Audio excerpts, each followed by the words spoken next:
Morning दोस्तों, MS class में आप लोग का स्वागत है। तो जैसा कि दोस्तों आज के वीडियो में हम लोग पढ़ेंगे एलएलबी 3S के स्टूडेंट के लिए है, बहुत ही इंपॉर्टेंट है दोस्तों। ये जूरिस्प्रूडेंस सब्जेक्ट है, इससे हम लोग पढ़ेंगे विधि शास्त्र, मतलब इसका हिंदी होता है विधि शास्त्र। इससे हम लोग पढ़ेंगे पोजीशन। क्या पढ़ेंगे? पोजीशन, जो कि आपके एग्जाम में डेली इससे रूटीन होते हैं क्वेश्चन, और बन भी सकते हैं और बनते भी हैं। आप 2017 का पेपर उठा कर देखिए, 2018 का देखिए, इसका 2016 का देखिए, उसमें से बना है। तो ये फर्स्ट सेमेस्टर स्टूडेंट के लिए है। बाकी आप लोग जो एलएलएम कर रहे हैं उन लोग के लिए भी है। सबके लिए जो जुडिशरी से लेवल प्रिपरेशन कर रहे हैं, तैयारी कर रहे हैं एग्जाम की, उन लोगों के लिए भी बहुत इंपॉर्टेंट है। तो बहुत इंपॉर्टेंट सेक्शन होने वाला है दोस्तों, तो आप लोग लास्ट तक देखिएगा। ये नोट्स के माध्यम से मैं हिंदी और इंग्लिश दोनों कन्वर्ट करके मैं आपको बताऊंगा, और अच्छे से बताऊंगा, जहां तक आपको पूरी कोशिश करूंगा कि पूरी तरह से आपको समझ में आ जाए मेरे भाई। आप लोग जानते होंगे, जो लोग मुझे पहले देखे होंगे, तो ऐसे अगर वीडियो पाने के लिए आप लोग मेरे चैनल को सब्सक्राइब जरूर करिएगा मेरे भाई। अगर मन करेगा तो करिएगा, बाकी कोई जोर ज़बरदस्ती नहीं है। मेरा काम क्या है? नॉलेज देना।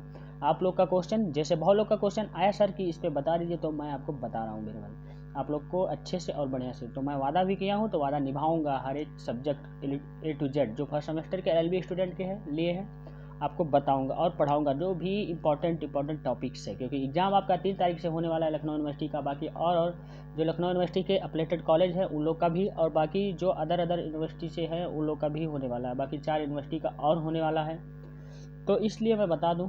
तो चलिए ये स्टेप बाय स्टेप करके शुरुआत करता हूँ। थोड़ा दोस्तों पहले मैं बता दूं कि 1 से 2 वीडियो नहीं पढ़ा था, क्योंकि थोड़ा प्रॉब्लम थी और थोड़ा तबीयत नहीं सही है, इसलिए तब भी मैं आपको पढ़ा रहा हूँ मेरे भाई। इसलिए थोड़ा आवाज़ में चेंजिंग आएगी, तो बिल्कुल मत भूलिएगा, मैं सूरज सर ही हूँ। तो चलिए, नेचर पोजीशन, कब्जे की प्रकृति में क्या हम लोग देखते हैं क्या नहीं, इसके बारे में मैं आपको बता रहा हूँ। देखिए, लेसन का नाम, इसका जो है टॉपिक का नाम है पोजीशन, अधिपत्य, मतलब या कब्जा इसे कहते हैं। अब इसका नेचर देख लेते हैं। कब्जे की संकल्पना से विधि के अंतर्गत स्वामित्व, ओनरशिप, टाइटिल, हक तथा संपत्ति, प्रॉपर्टी आदि संबंधी अधिकारों को ठीक तरह से समझने पर्याप्त सहायता मिलती है दोस्तों। इसमें हम लोग क्या क्या करेंगे? इसे हम लोग जो है ओनरशिप हुआ, टाइटिल हुआ, प्रॉपर्टी, इस 3 चीज़ को हम लोग इंक्लूड करेंगे। इसी 3 चीज़ को हम लोग समझेंगे अच्छे से, तभी आपका पोजीशन मतलब कब्जा। कब्जा मतलब क्या होता है? किसी चीज़ पे अधिकार, आपका जमा लेना, कि अधिकार जमा लिए। जैसे कोई ज़मीन हो, कोई प्रॉपर्टी हो, कोई चीज़ हो, तो उसमें आपका पूरी तरह कब्जा हो जाए। और कब्जा के लिए आपको ओनरशिप जरूरी है, ओनरशिप उसका होना पड़ेगा। आपका टाइटिल, उस पर आपका हक होना चाहिए। आपके प्रॉपर्टी, जैसे प्रॉपर्टी है, प्रॉपर्टी पे आपका हक होना चाहिए। इसके बाद हक पे आपका पूरी तरह ओनरशिप होना चाहिए। इसलिए हम लोग इस 3 पॉइंट को समझेंगे। चलिए, तो देखिए डिफरेंट जो आपका डेफिनेशन है, जनरल डेफिनेशन क्या कहते हैं? In law position a means of fact of, तो जो है condition of a person having such control of property. मतलब यह क्या कह रहा है कि जो भी, मतलब पूरी तरह से कंट्रोल होना चाहिए। एक सच कंट्रोल, मतलब एक पूरी तरह से आपका उस पोजीशन पर पूरी तरह कंट्रोल होना चाहिए। कोई भी ज़मीन हो, कोई जायदाद हो, कोई भी चीज़ हो, हर एक उस व्यक्ति का पूरी तरह उस पर कंट्रोल होना चाहिए, पूरी तरह उसके हक में होना चाहिए, पूरी तरह से उस पर कब्जा होना चाहिए। तभी ये जनरल डिफिनेशन है।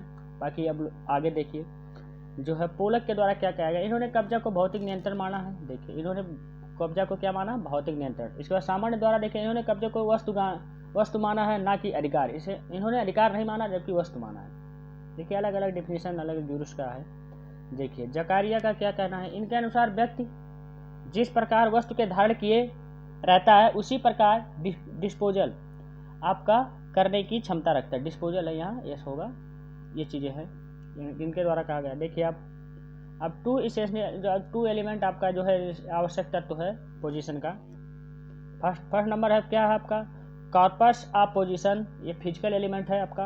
अब दूसरा नंबर क्या है? एनिमस ऑफ पोजीशन, इसका मेंटल एलिमेंट है। ये दोनों एलिमेंट आपको पढ़ना पड़ेगा। देखिए, आपका फर्स्ट नंबर है इसमें कॉर्पस ऑफ पोजीशन, भौतिक नियंत्रण। अब भौतिक नियंत्रण क्या होता है, इसके बारे में समझेंगे हम लोग। व्यक्ति का किसी वस्तु पर अधिपत्य होना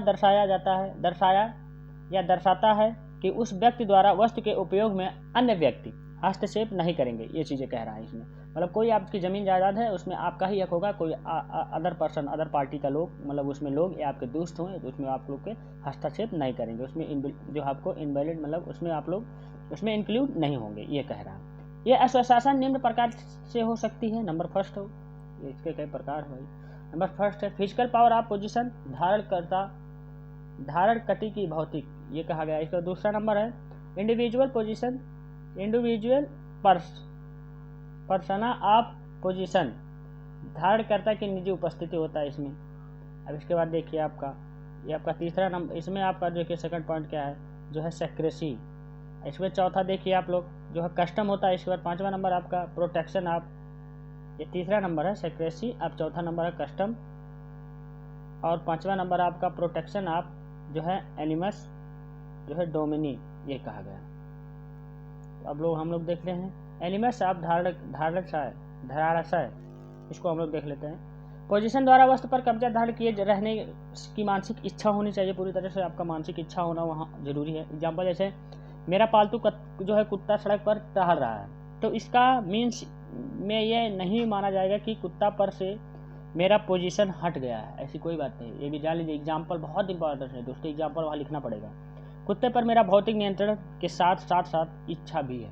देखिए ऐसा नहीं है कि कोई चीज़ आपके पास जानवर हो उसको आप सड़क पर छोड़ दे, आपके पास गाय भैंस जो भी हो जानवर हो कोई चीज़ आप उसको छोड़ दे रहे हैं, छोड़ने के बाद ऐसा नहीं है कि आपका पूरी तरह हक उस पर ख़त्म हो गया। आपका हक है, आपका भौतिक नियंत्रण है और आपका इच्छा भी है कि वो मेरा कुत्ता है या कुछ है, जो भी चीज़ है ये कह रहा है। तो इसलिए घर से बाहर होने पर भी कुत्ता पर मेरा पूरी तरह से कब्जा होना होगा, पूरी तरह से। Position in the 9 point of law, ownership, 9 point है आपके। ओनरशिप पोजीशन करने वाले को अपना स्वामित्व प्रमाणित करने के लिए सबूत देने की आवश्यकता नहीं होती है, बिकॉज पोजीशन ही इसमें से 9 बिंदु तक लॉ में ओनरशिप का राइट रखता है, ये कहा गया।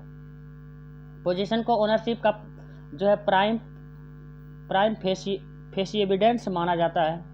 फॉर एग्जाम्पल देखिए आईपीसी का सेक्शन 378 किसी व्यक्ति के पोजीशन से किसी प्रॉपर्टी को बेईमानी से हटाना चोरी है। चोरी ने पोजीशन से प्रॉपर्टी हटाना ओनरशिप के अलावा वो भी लूट का क्राइम हो जाएगा, ये भी जान लीजिए। अगर ओनरशिप जिसका हक है वही प्रॉपर्टी हटा सकता है, दूसरा कोई हटाएगा तो वो लूट का क्राइम होगा कि आपने लूट लिया उसको, मतलब गलत। आप लोग का जो है जो भी चीज़ें जाएंगी, जो भी धारा लगेगा आपको लोग का लगेगा, हो जाएगा। इस मामले में चोर को भी चोरी की गई प्रॉपर्टी को बचाने का प्राइवेट डिफेंस होता है। इस मतलब देखिए जो चोर रहेगा वो भी उसके पास भी प्राइवेट डिफेंस है, ऐसा नहीं है कि आपके पास ही अधिकार है। IPC section 145, SRA section 6, IEA section 110 मतलब 110 जो प्रोटेक्शन है, ये आपको प्रोटेक्शन है। जो चोर रहेगा वो अपना सुरक्षा ले सकता है इस आईपीसी की तरफ। पोजीशन कैसे प्राप्त करें, देखिए अब कब्जा कैसे प्राप्त करते हैं। व्यक्ति के सहमत और सहयोग से वस्तु का प्राप्त किया जाता है, यह वास्तविक या कृत्रिम दोनों हो सकता है। जैसे नंबर एग्जाम्पल देखिए, होटल का मालिक किसी जो है जस्टिस का समय रोक लेता है या लोग जो भी है, जो बिना होटल का बिल चुकाए भाग लेता है, ये भी जानिए। जाना चाहता हो तो ये बाई टेकिंग प्राप्त होगी, उनके द्वारा जो है प्राप्त होगी जो चीज़ें होगी।